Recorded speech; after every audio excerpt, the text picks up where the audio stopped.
ei ole kujutist ilma valguseta, ei ole valgust ilma valgusallikata ja samas me jätame valgusallikat tihti oma skeemidele üles tähendamata. Ehk siis kui me küsime mikroskoobi kohta, siis me teeme alati lähedased ja siia me teeme siis oma objekti, mis kujutatakse kuskile ekraanile sellisel kujul. Nüüd, see, mis me jätame joonistamata, on see, et siin kusagil peab olema ka valgusallikas, mis paistab siis selle nõela peale, mis tekitab siis selle võimaluse, et siit hakkab minema üks valguskiir. Ja siis siit ka läheb üks selline valguskiir ja üks selline valguskiir, ehk siis iga selle nööpnõela peapunkt käitub kui punktvalgusallikas. See me peaksime alati aduma, et see on seal olemas, sest muidu me ei oska arutleda juhtudel, et mis saab siis, kui meil on kuidagi teistmoodi. Ja küsimus oli, et kui on nii, et meil ikkagi on alguses tasaparalleelne kiirtekimp, mis levib sinna poole, joonistame jälle oma mikroskoobi siia. Ja siin on meie nõel ja siin on meie kujutis, Ja küsimus oli, et mis tekib silmavõrkkestale.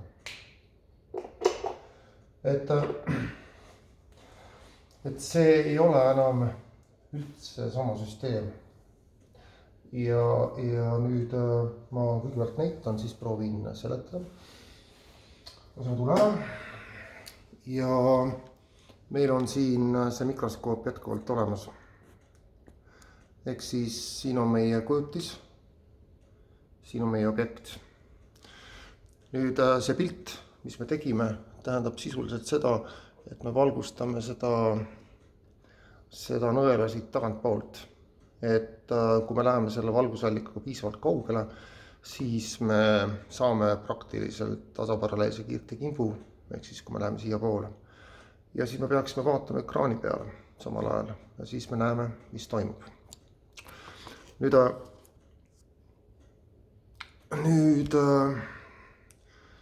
see on see meie koht seal, kus meil kujutis enne tekkis.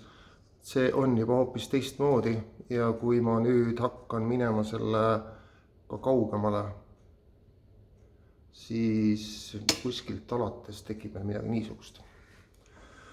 Me näeme nõela varju, et siit poolt see süsteem näeb välja selline, et siin on meie samunegi lamp läheb, siin on meie nõel, siin on meie esimene lähedus ja siis sinna välja. Ehk siis me oleme saanud ekraani peale nööpnõela valju heleda täpi sisse ja see ei ole enam kujutis. Et kui me nihutame seda, paneme selle paberi teise kohta, siis me näeme, et siin selle koha peal see kõik koondub üheks punktiks ja seal taga läheb uuesti varjuks. Ehk siis, ja siin on eriti suur vari. Siin on punkt ja siin on ühtepidi vari, teistpidi vari, ühtepidi vari, teistpidi vari. Ehk siis me saame võrkkestale nööpnõela varju, valgus sees, et nüüd kuidas sellest aru saada. Ehk siis, eks ole, nööpnõel jääb siia alles, aga neid kujutistega meil pole siin enam miskit pistmist. Ehk siis valgus tuleb ja mida valgus teeb, sellisel puhul teadagi tasaparalleelne kiirtekimp koondub kusagile siia fookusesse. Siis läheb siit läbi, siit läheb, see kiir läheb siit läbi, tulid vähe kõverad jooned. Nüüd, eks ole, kui see punkt, see fookus, siis ei tekita selle, ehk siis siin see punkt ei tekita see punkt siia selle läätse taha, see tekib siia kusagil ettepoole. Ehk siis meil põhimõtteliselt on olukord, kus meil punktobjekt on sellest läätsest, meie skeemis siis 3F-i kaugusel ja see koondumine tekib kusagile siia sellesse punkti. Ja siis ta läheb uuesti siit edasi. Ehk siis see on meie valguslaik ja siin on see fookus. Ehk siis see on see koht, kus me saime ka kogu sellest värgist ühe punkti. Ja mida see nööpnõel teeb? Nööpnõel tekitab selle tasapäralise kiirtekimbusisse varju. See vari kandub siit edasi. Ja nüüd siis põhimõtteliselt meil on tegemist selle kuulsa pooleläätse ülesandega, et kui me pool läätse kinni katame, et mis siis siia tekib. Ja vastus on, et tekib jätkuvalt üks punkt.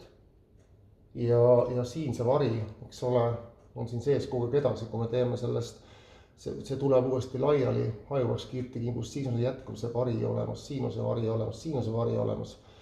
Lihtsalt ta pöörab ühtepidi ja teistpidi. Eks siis seda värki saab ka täpsemalt seletada, et ärge kunagi joonistada katkevaid kiiri, aga idee on selles, ehk siis niimoodi mikroskoobi valgustades meil kujutis siia ei teki, tekib objekti vari ekraani peal.